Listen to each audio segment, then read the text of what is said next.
today we're going to talk a little bit about performance-based cybersecurity.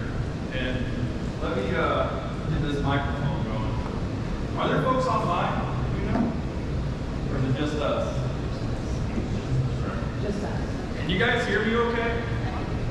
Do we need this? Awesome. I feel like I'm on American Idol, so it makes me a little more nervous. I'm George Simmonds. I'm with the International Critical Infrastructure Security Institute. And today we're going to talk about performance-based cyber. But we are a very small group. So let's make this intimate. You know, ask questions or whatnot. We'll treat it more like a discussion. I'll preface everything before we get started as saying, as a nonprofit focusing on training and workforce development or what have you, 2020 was a blur. We had no active projects going on for training. We were basically a think tank at that particular stage. And what happened in 2020 was this opportunity to kind of inflect, figure out what is it going to look like over the next 5 years or 10 years or whatever the case may be. So around a campfire with a bunch of buddies, you know, sipping on bourbon and smoking cigars, we were talking just kind of like, what is it that really, you know, we're not going to use the mic. I'm just going to, yeah, just use the mic. Is there anyone online that needs to hear, or is it just us? We have a recording in the back. Okay. Since we don't have enough here right here, it helps. All right, we'll do that then. So for those who may not have heard, George Simmonds, International Critical Infrastructure Security Institute. So we had an opportunity to sit around and talk about kind of where things are, and we're kind of old salts. As you'll see, I got a lot of gray in my hair. Been doing this a long time. Worked in a lot of different industries, especially with a focus on cyber.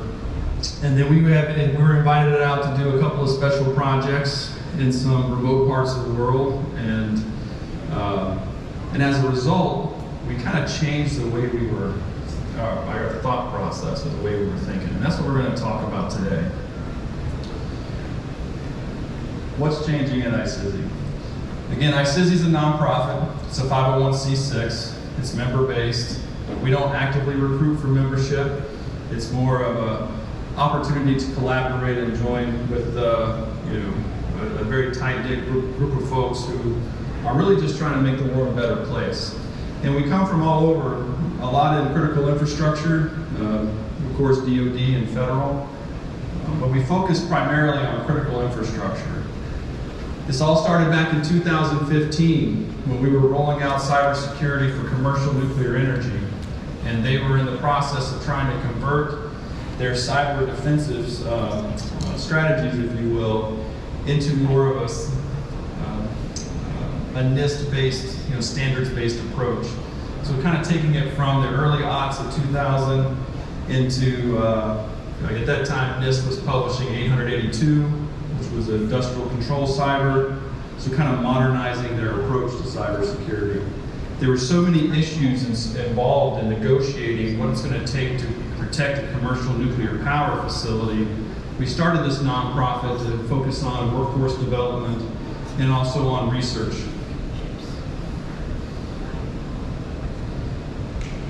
The research was focused on really bringing together engineering, we call it multidisciplinary, all the different disciplines. Anecdotally, I was at a large university around the Capitol Beltway in DC, and we were talking about some of the issues we were facing. And so we had all the different departments. We had computer sciences, we had engineering, we had the group from the law school and everyone around us. And no one would look at each other and no one would talk to each other. And then if I came out of that environment and I stepped out when I was interfacing with industry, it was the same way. And if I stepped into the regulatory agency, it was the same way. Everyone had a piece of the puzzle, but nobody was in the same room together wanting to put a puzzle together. So we're going to talk today a little bit about the void. Now, a lot of you are cyber experts, and I get that you've been doing this probably a long time. So wait, but there's a way we got to change our our understanding of the cyber threat and what we're calling the void in order to kind of push us into the next level in our industry. And that's what we were talking about around this campfire and whenever we were pre-deploying to go overseas to work with these customers. You know, I'm not an astrophysicist and I don't know a lot about space, but there were these researchers in the US and Germany and Italy and France, and what they found was that, matter in space is in a constant, state of movement. And we're part of the Milky Way galaxy, right? And right now, the Earth in the Milky Way is essentially moving at about 600 kilometers a second. So what's pushing this matter in space? What's propelling it? And what they found is that there are these voids in space. These voids that hold a tremendous amount of dark energy. And this dark energy is essentially repelling and pushing everything away. And that's taking the matter around it and pushing that matter further and further away. This is what contributes to the expansion of space. This is why space is constantly expanding. What was interesting is they had these models and these simulations where they would try to measure and understand known matter in the universe. So if we have matter out in space, we want to measure it. There were ways to do that. But what they found was that they incorporated a measurement of these voids, the energy inside these voids, the precision of measuring matter in space and understanding matter in space was 4 times more accurate. So they switched it to begin incorporating into their models an evaluation and an understanding of how these voids work. And that's a lot like how what we face in cyber right now. We know there's a threat out there. We've got bits and pieces of data. We've got things that are kind of just generally understood about this threat. But at the same time, there's a lot that we don't know. And we don't really spend a lot of time measuring how well we perform in our jobs or in our roles, the technologies we buy or we implement or we build, based upon what the threat's really doing, what the threat's really capable of. And this is a metric that's proven at this point. I'm going to show it to you. The government understands it. We all kind of understand it. So how do we get past that? I mean, I've been doing this for 30 years. The same problems we had 30 years ago are the same problems we have today. And so what that tells me, if I were a scientist, I am measuring matter in space, but what I'm not using is an understanding of this void to be able to measure these things more accurately. When I was working with this small country in Eastern Europe, and you talk about, we have a little running joke in our family. I forget what movie it comes from. We're in Central America, the center of America. We're in a pocket of luxury when it comes to the way we live and our lifestyles and everything, to the culture. When you travel to other parts of the world, they have contended borders. They have nation states that at every moment is breathing down their neck. Every day is a decision about whether my culture survives or my culture dies. Whether I'm going to be forced to fight or whether I'm going to be able to just have dinner tonight with my kids.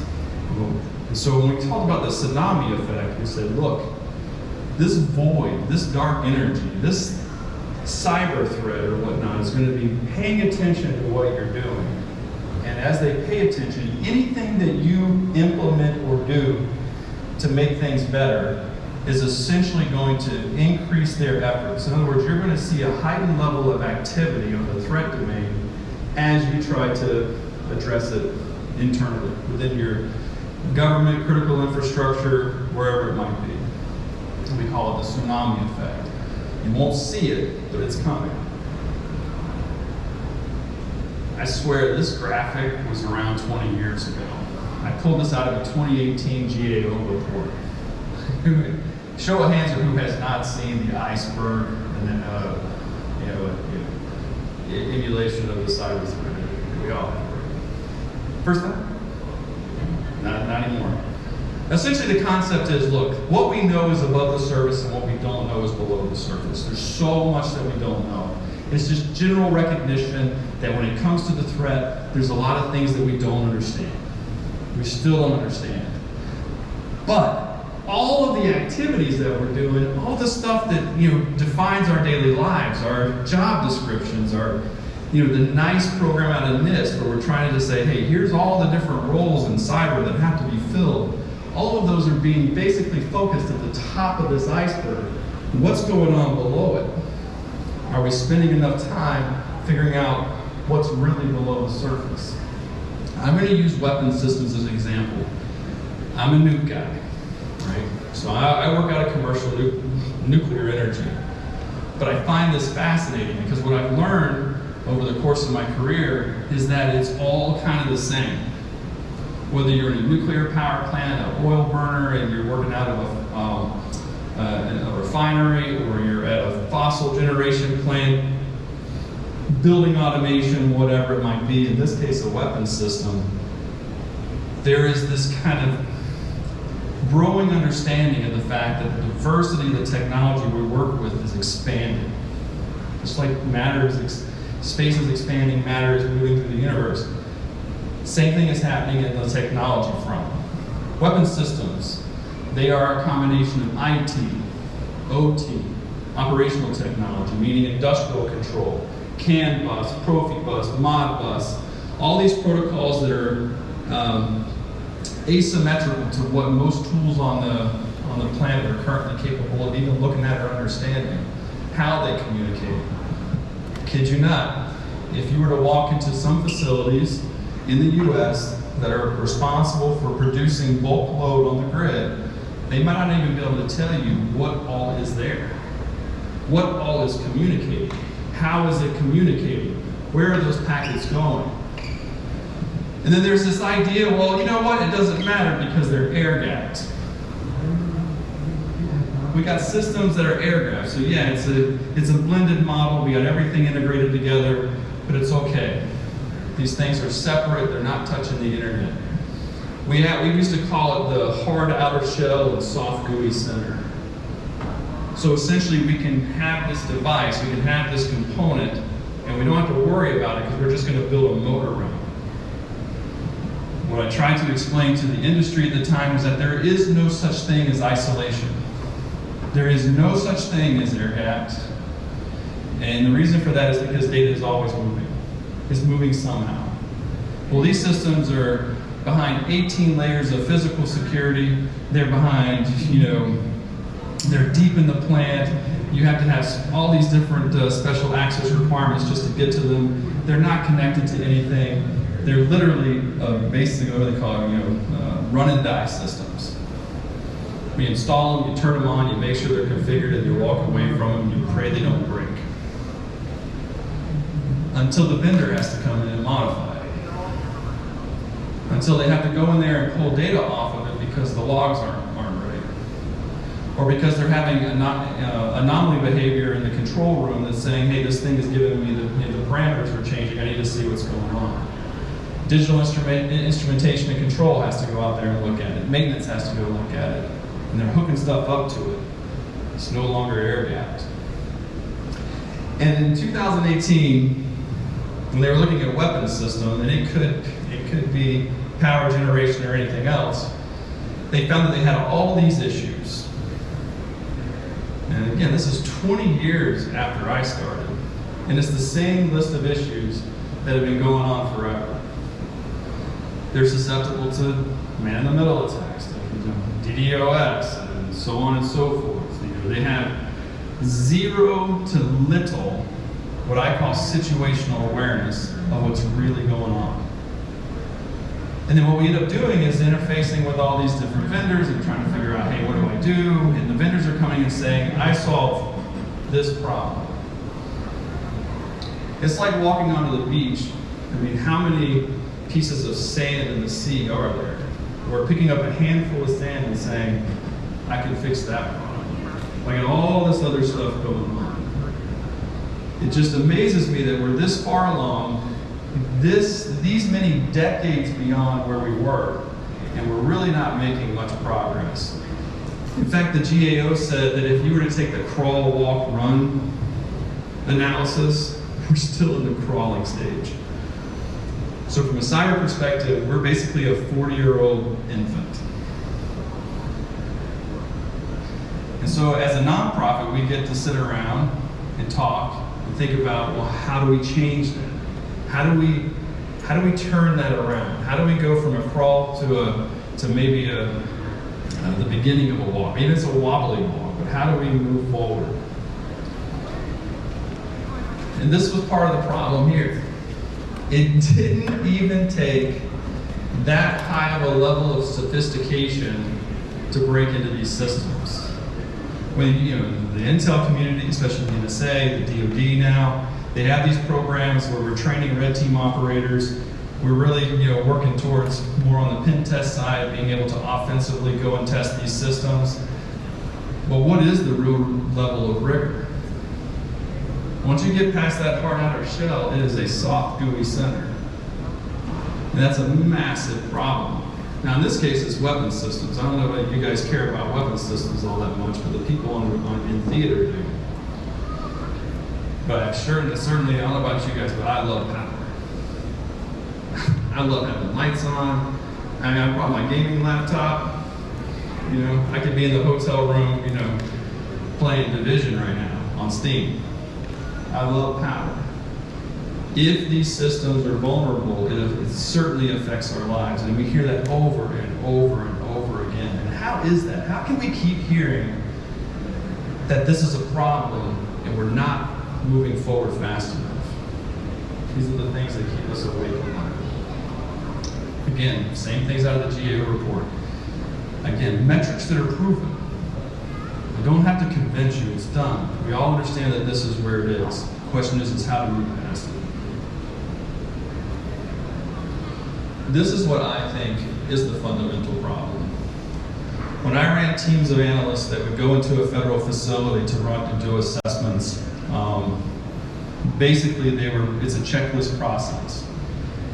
And I had an opportunity, being around the Beltway, to work closely with some of the folks out of NIST, who were the developers of the cybersecurity framework that just about everything is derived from these days. And we were talking about performance-based cybersecurity, because in the nuclear sector, the regulation is performance-based, which is, I don't care how you get to the end result, but the end result should be provable. And I said, I'm having a problem because I can't do that with NIST. I can't do that with these standards because I can't prove at the end of the day that they're actually working. I walk into a facility and I say, show me where you spent all your money on cyber. And they will roll in boxes of paper. That's where it all went. Millions of dollars towards analysts going out there and compiling reviews and figuring out what the status of things are. But what are you actually doing to protect the threat? What technology are you adopting? How do you know it's doing the right thing?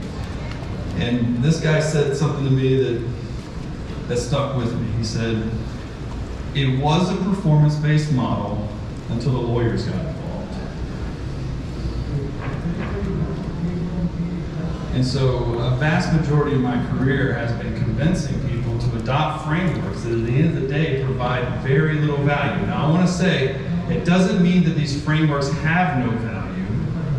It just means that the way we deliver them doesn't produce real value in most cases. And over beers, I'll share a lot of stories about that with you. And this is all across critical infrastructure. We have amassed so much information about how to go solve the problem without really understanding what the problem really is. What we don't understand is the root cause. What is the root cause? Is there anyone here who could tell me what they think I mean by root cause? What is that? What's that? Where it started. That's good. Anyone else?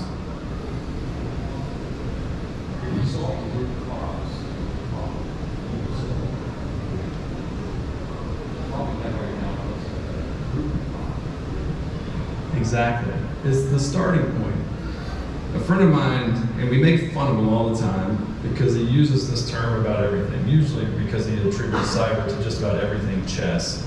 But he calls it the fundamentals. What is the fundamental thing we're trying to fix? And when I inundate someone with a bunch of requirements, it's a no-brainer why it's not really taking it very far, because they are just the requirement is the problem. The requirement is the root cause. I used to say, look, first year a government agency goes into business. This is about how thick their procedures would be. After about 50 years of being in business, it's going to be volumes. Because every mistake someone made resulted in a change to their policy or the requirement, right? Well, these requirements that we work off of are nothing more than a collection of mistakes that we've recognized or issues that we've recognized, but we've lost sight of where they came from. And right now, across critical infrastructure, they're not working. Again, it doesn't mean that they're wrong, it just means that they're not working. And that's because our understanding of the root cause is amateur at best. And I am very guilty of that. 30 years in the industry, and what do I really know about this threat? And Andrew Carnegie said, look, I don't have to be the smartest guy, I just have to be in the room with the smartest people. And that's what this nonprofit was about. So I got in the room with the smartest people. People who were essentially dedicated their lives to understanding this thing. Most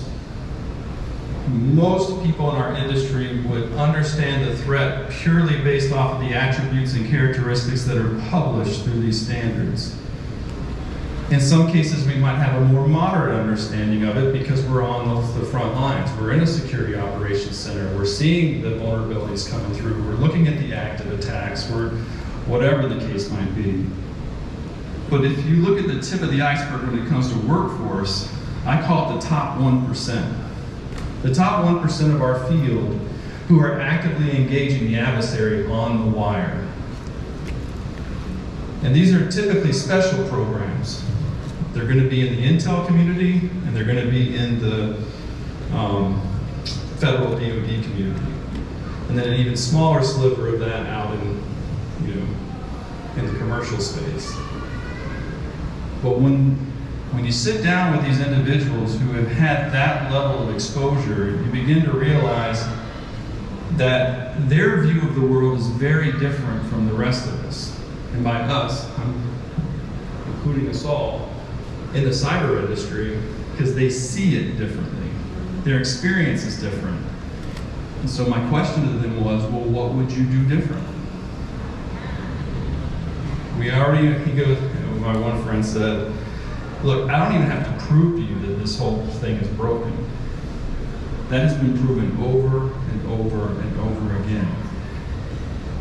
But still, how do we fix it? How do we get to the place where we can understand this root cause better and move forward until the lawyers get involved? So let's talk about performance-based. This is an evolution of my understanding of what performance-based should really be. Because in the early days, when I started this process, I built, as you would guess, another framework. I just wanted to make sure that people were working more effectively. So if I'm let's say Tennessee Valley Authority.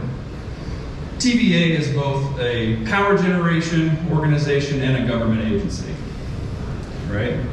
They have to meet NIST, they have regulatory requirements they have to meet, they're all over the place. There's a team that sits in building this that focuses on the regulatory side. There's a team over here in this other building that focuses on the business side. There's a team over there that focuses on the federal side.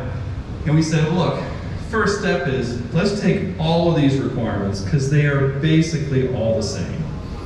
They're applied to different environments. They're worded a little differently, but let's consolidate them down. So if I implement this requirement from this standard, I should get credit for anywhere else that same requirement is reflected.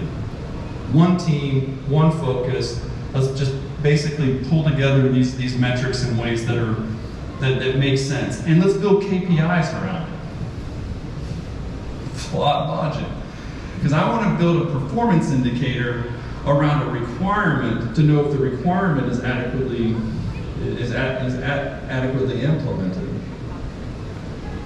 But where I broke, or where I messed that up, is I forgot about that root cause. It wasn't about whether the requirement is doing the right thing, it's whether the requirement is addressing the root cause.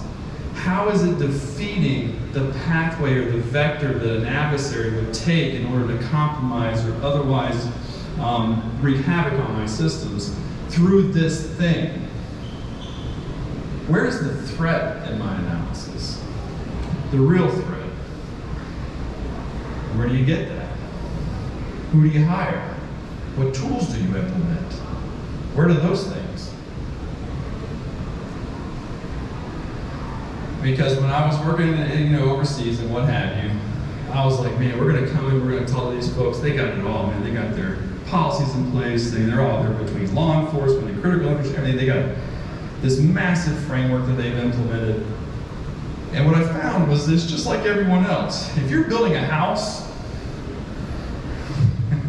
do you build the roof first, or you get the foundation ready first? Foundation, right? Foundation. And then you build the substructure. I kid you not, give me anything, any place in the world, any commercial facility, government agency, and within about a month, I can build their roof. It's been built so many times, I sleep in that stuff. I dream in that stuff. I've been exposed to it from the very beginning days of my career. But what's the foundation? This is why there's so much red up on the screen when we talk about the performance of cyber across critical infrastructure and government. It's because the foundation is all broken. Well, what is the foundation? It's very simple. It's all about how well we know the threat. But how do you build that? And what we're going to find is that in most of government and just how we're organized, some key pieces of this are there, and some key pieces are missing. And the ones that are there probably aren't doing things the way they should be doing. I'm not going to read them off to you, but here are the 5 questions. It's 5 questions we came up with that said, if you can't answer these intelligently or say yes to any of these, you probably have a roof without a foundation.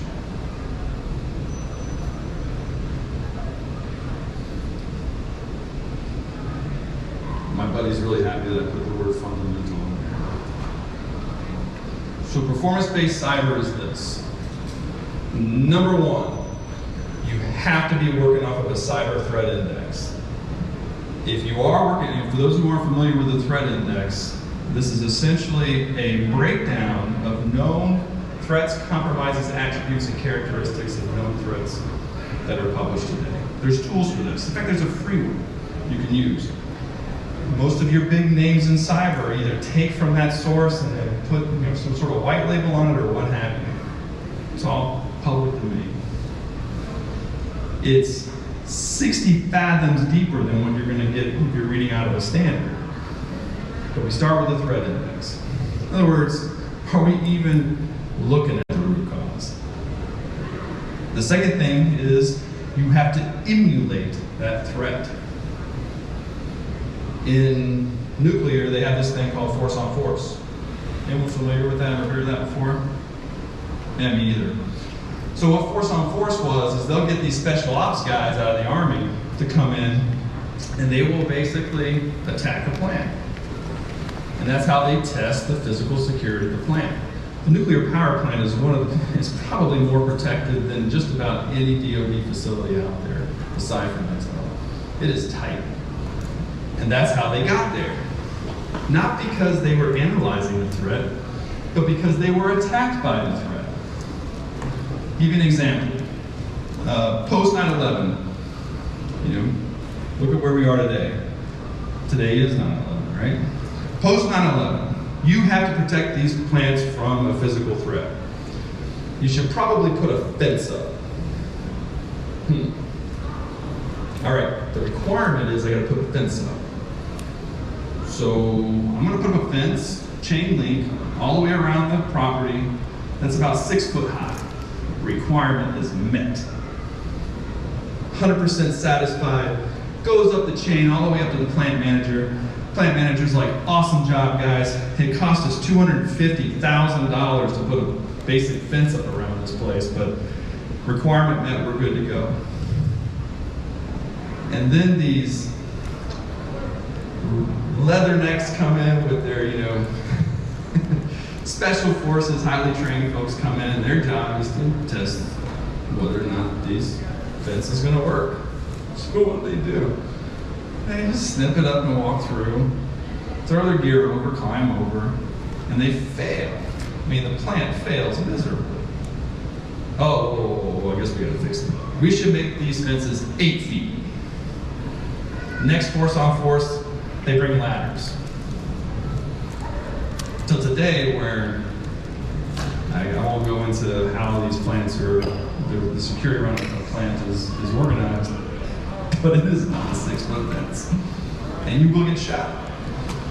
So the requirement being the focus led to iterative, they called it regulatory ratcheting, meaning every year was tight just a little bit more. But that was because they kept focusing on the requirement and not on the performance. And it wasn't until those guys came in and actively attacked the plant that they understood what performance needed to be. That's what offensive cyber is. That's your force on force. That is not someone coming in with a laptop, running a scan against your network, and trying to find where the vulnerabilities are. Maybe a pivot here or two, and then giving you the results. It is not a 75-page rules of engagement that stops them from looking at anything that, let's be honest, is probably the most important thing you get. Then we have cyber hunting and incident response. You have to have someone actively looking for that threat, but we got to get things back to normal. And then we have the folks that are monitoring it. Can they detect it? And then lastly, how do we all work together to make it all come together? So, what is the performance model? If I'm an offensive guy, how long can I be in that environment before you find me? The longer, the better. I've done my job. In other words, pardon my French, how sneaky of a bastard can I be until you can identify me? And then if you're a threat hunter, it's, can I find it? If I got beacons coming in constantly, I'm throwing those out to a cyber index, a threat index rather, and I identify all those threats, then I've essentially identified every instance where the emulated adversary has attacked my environment. Incident response, same thing. Have they fully gone in and eradicated that and brought us back to normal conditions? And then lastly, can operations even see it? What do they need to do to really tune it? Not to take the noise out, which is what most tuning is, because I'm a human and I can only process so much data at a given time. But how do I tune it so that it's touching on the things that I know have compromised my environment? So if you're offensive, you're only successful if the beacons keep beeping, you keep sending data. I keep getting alerts. I'm still alive, still alive, still alive, still alive. If I'm a threat hunter, I only get credit when those beacons die. Or I found the locations of where those beacons are. Incident response, I only get credit when those beacons are eradicated and done. Period. I'm not worried about the requirements. The requirements, the frameworks, the NIST, all of that is intertwined in this, in the superstructure. But foundationally, that's how I know. Is the threat in there? Has it been identified? And has it been removed? If not, then everything we're doing is a waste of time. That's what the model looks like. It's very simple. Threat index is updated. Keep in mind, this is not a friendly thing. It requires that what we call a high state of agitation. Meaning, we don't work together necessarily as a team. The only time we come together as a team to learn from one another is in the training aspect. I mean, we can be enemies during the day, but we're all going to be drinking beers at night, talking about how much fun we had that day.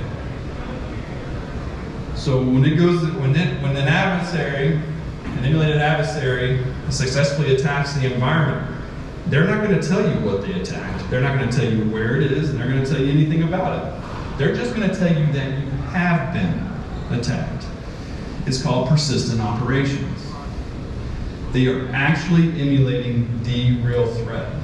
The threat's not going to call you on the phone and say, well, it's ransomware. Then they really want to get your attention. But the threat's not going to actively give you a ring and say, hey, I'm in your environment. Here's where I am. This is what you got to do to fix it. So it's a high state of agitation. CTI gets updated. Everyone there said, hey, looks like we got an active compromise. Now what the hell do we do? Well, just kick out those threat hunters. Threat hunters go out there, and the threat hunters are like,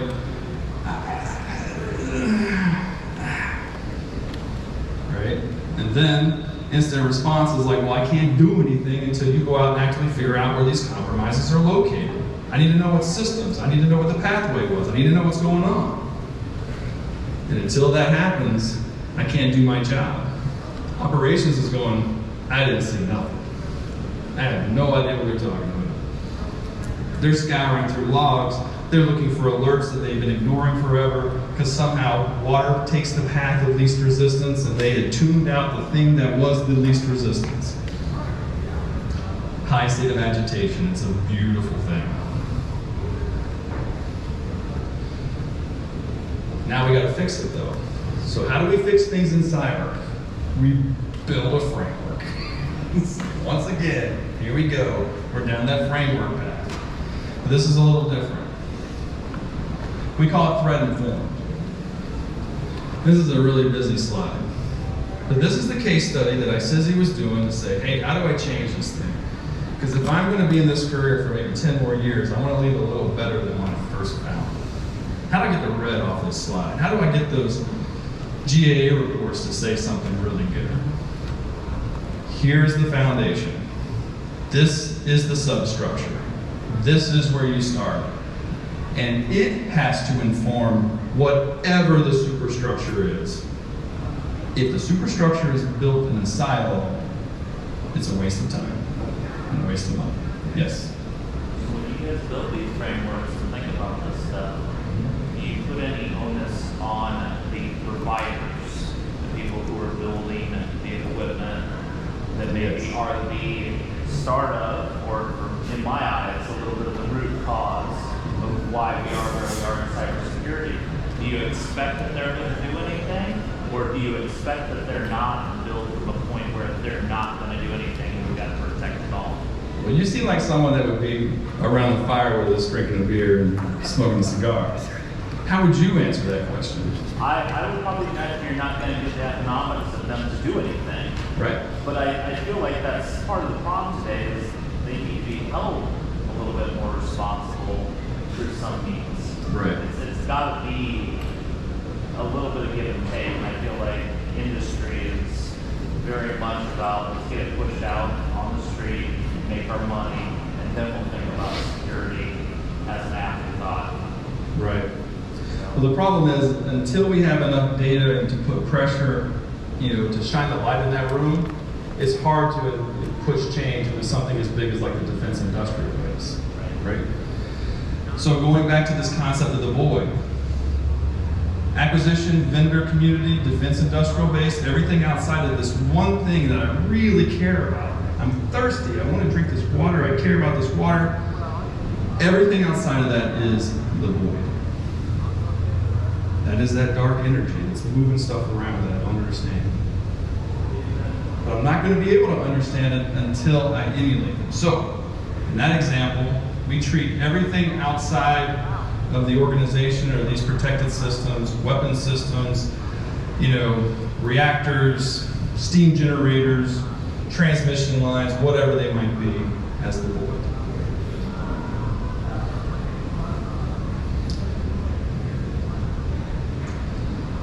Well, how? Got to start with offensive cyber. This is an inverted model. If you open up a business tomorrow, Bezos hands you $2 billion and says, I want you to build this organization. First thing you're going to do is build a cyber monitoring infrastructure. You're going to lay out your operations center. You're going to be figuring out where you're going to put your sensors. You're going to have all this massive infrastructure you're going to be rolling out. You're going to be bringing in truckloads of procedures that you're borrowing from somewhere else. And we're saying, no, not yet. Before you start that, the first step you should take is offensive cyber. We partner with our member organization, Cryptos. Cryptos specializes in red teaming. This is what they do every day, sometimes for 23 hours a day and an insane amount of Red Bull. But we said, look, we need a way in order to conduct offensive operations under all these different scenarios. I need to be able to do it out in the digital ocean. I need to be doing it over the internet. I need to be able to, so I'm coming in from the outside. I need to be able to basically jump on a helicopter, be flown out to a carrier, and I need to go down into the bowels of a ship and fight the Chinese on the wire. I need to be able to go out in the field in a highly contested area that might be on a contested border with another nation, and I don't know, dig around in tunnels where they've got a bunch of equipment hanging around. It's going to be all over the place. I need to be able to look at everything from Kismet drones to regular networking stuff. I need to be able to basically dive into any environment and be ready to go. And that's what the Cryptos offensive range did. So we said, okay, what this thing can do is what everything should be doing. It should have the infrastructure to do remote operations, and it should have the ability to do on-the-ground field operations. And this is what they use.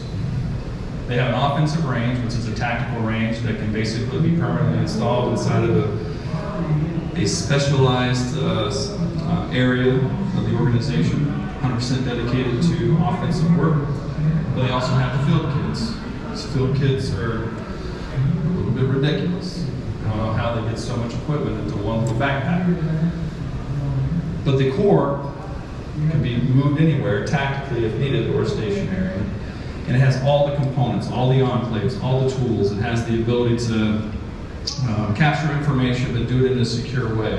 It has all of the infrastructure necessary to conduct operations basically over the wire and out of the digital ocean. The field kit is something that basically has everything inside the offensive range, but it's in a backpack.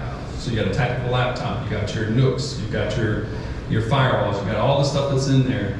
You got everything from hardware hacking kits and everything else in there. No matter what this thing has been built off of years and years and years of field operations. So we're saying this is where you start. As you're building your bomb, whether you do it through Cryptos or whoever, you're building your bomb to go out and pull in your security operations center, this should be in there. This should be the first thing you're getting. And then you can build your operations. But if you're going to do operations, you better make sure it integrates everything. In the nuclear world, or even in the DoD space, that has to take into consider physical security, cyber security, business security. When I say cyber security, I mean plant security. It has to be an integrated model. The problem is that we don't get enough situational awareness deep into these environments. So you need to adopt systems that can get you as close to zero trust as possible. Which means now we got to take that original framework, which was saying, hey, you got to think about industrial automation, you got to think about industrial control, ICISI SCADA, you got to have OT-aware components and all this sort of stuff integrated into one one system. Is it fully zero trust? Hell no. It's impossible. But it's as close as you're going to get. So you take technologies and things that were developed out of the DoD, you integrate those in with things that are happening at the plant for physical security, which are also key components, and then you integrate them in. You pull in partners like Simmonds because you need that ability to understand the DOT infrastructure. But you also have to pull in companies like Zool, because we're working with 5G and whatever else. We're on the RF range at that point. Tenable, and so on and so forth. So that's where we work with Raytheon. This is big. This is huge. This is a massive undertaking. The offensive infrastructure is tactical, it's small. I should be able to throw it on the back of a C-130, get it where I needed to go, and I need to actually be able to grab my backpack, my field kit, and hit the ground running. This is a lot of infrastructure, and Raytheon has worked to pull together this model. So those two things working in tandem. But keep in mind, like we said, it's a high state of agitation. Operations is going to basically get inundated with these notifications from the CTI saying, hey, I've been hacked. So it doesn't even matter what technology I buy, is it actually doing its job? And so at some point we have to all come together and talk about what's really working. And that's where the testing and the training comes into play. Going back to your point about the supply chain, right? The acquisition life cycle, the procurement life cycle. If you got something coming in from the void and you don't know anything about it, in most cases from what I see, you do some rudimentary testing on it. In other cases, you might build a full-blown test plan where you're actually got basically a test case for every single security requirement that you were handed. What we said is, no, you need what we call ABT. And what that is that's aggression-based resilience trust. You need to throw a red teamer at this thing. You need someone who is basically responsible to determine whether a cross-domain solution that's used in classified environments at the NSA is going to like that this computer is going into your power plant.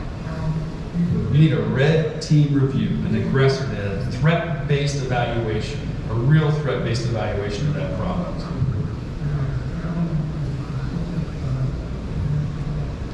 And then they all have to come together and start talking about what they know and what they learn.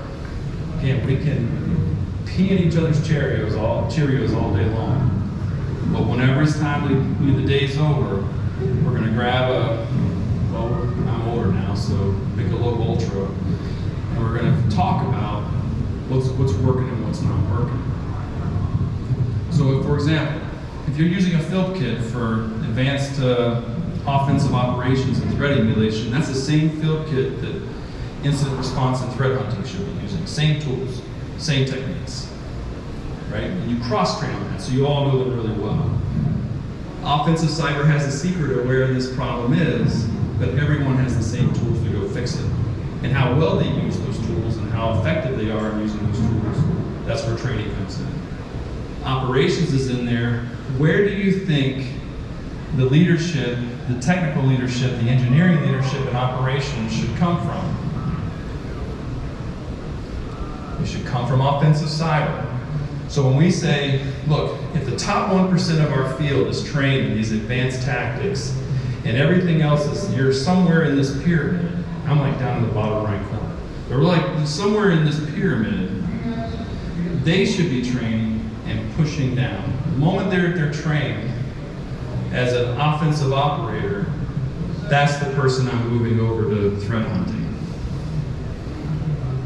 Once they're in threat hunting, I move them into incident response.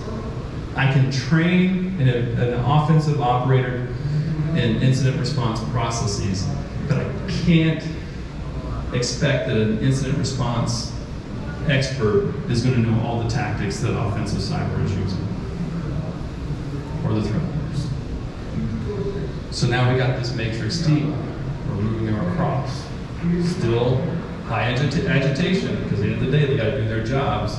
because how well they do their jobs is how well we measure their performance, but they all come from the same place. And then ultimately, they work together towards a common curriculum. I have pictures up here of an environment. We had immersion training, so we would send people into a plant to train on cyber, so we're connected to an emulated environment. This is a pressurized water reactor, small modular reactor, but you're basically walking into a plant. It's the same thing on the offensive side. That offensive range in the field kits, everyone's sitting around a table learning and aggregating that basic knowledge one with the other. And then we're working with Raytheon as well on virtual training. Keep in mind, virtual training, products like Cyberbit, Circadence, and others, they're coming a long way. Our biggest thing is look, if you're starting out in the field and you're kind of at that moderate level, you need a gamified, immersive environment. So if you don't have it scenario-based, if you don't have it truly gamified, you're wasting your time. And so we partner with Raytheon. They have a massive cyber academy in those partnerships to do that. But when we get to that superstructure up at the top, you've got to roll out this understanding to the rest of the cyber workforce. Not everyone can be the offensive operator. Not everyone's going to be in this substructure. They're users, they are administrators, they are cyber analysts, they're executives, and whatever the case may be. These are the kind of tools that we advocate and say, this is how you train them. What's happening underneath all of this is how the sausage is made. It's not important in terms of what an analyst shows up to do every day. But it is important for ensuring that the decisions that are being made from the top down are solid. Virtual is the way to go. ICISI was primarily instructor-led training because we thought that's the only way to get immersive. What we're finding is that virtual is actually just as good. So there's contacts up there. You can talk with Chris Chenoweth. He is the president and CEO, CTO of Cryptos. You can talk with Noelle Brinkman. She's with Raytheon. Those are the solution side of where we're going. But ultimately, as an organization, philosophically, that's where our head is right now. Root cause. 100% focus on the threat intelligence needed to make our programs better so they can fix the problems that have been plaguing us for decades. Until we do that, we're not going to make as much progress as we like. Our knees are going to be dirty from so much crawling. So with that, I'll open it up to questions if there are any. If not, take a break and head out. Are there any questions? Yes.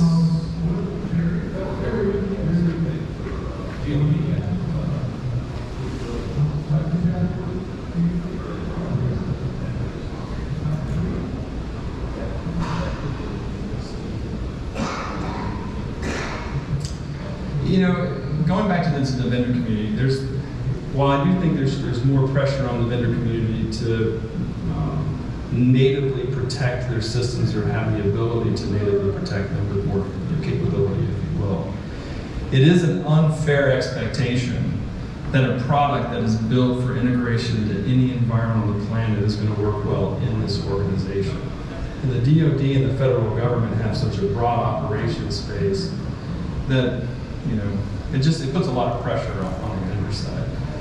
So I do think that the capability models or the maturity models that they're trying to put in place to be able to say, hey, this thing has come, you know, it has all the necessary native ability to integrate into my security architecture or to work well with my architecture is good.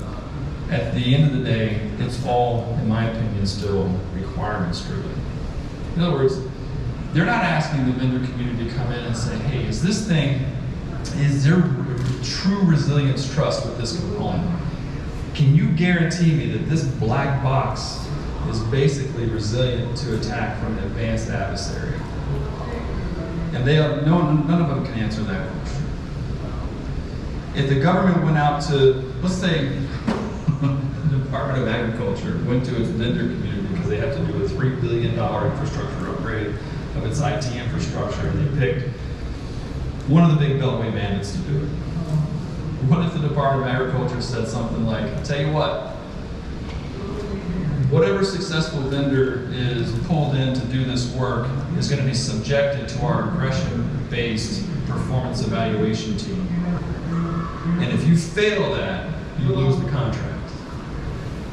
In layman's terms, if you're opening up your doors for me to come in and basically act as the adversary and hack you or penetrate you or compromise you, and you're willing to undergo that level of scrutiny and testing, then that's some serious confidence on the other side. To me, that has a much, much higher value. Not, I've got a list of requirements I have to meet. Can you make sure that your technology can meet these requirements through some sort of capability, some new software feature, something in the firmware, whatever it might be. Where is the threat in that discussion? That is the product of what the lawyers say has to be done before I can make a procurement decision. And that's the evolution, but I think we're still crawling. Any other questions? If not, I'm parched. I'll get some water. Yeah. What? Say that again, one more time.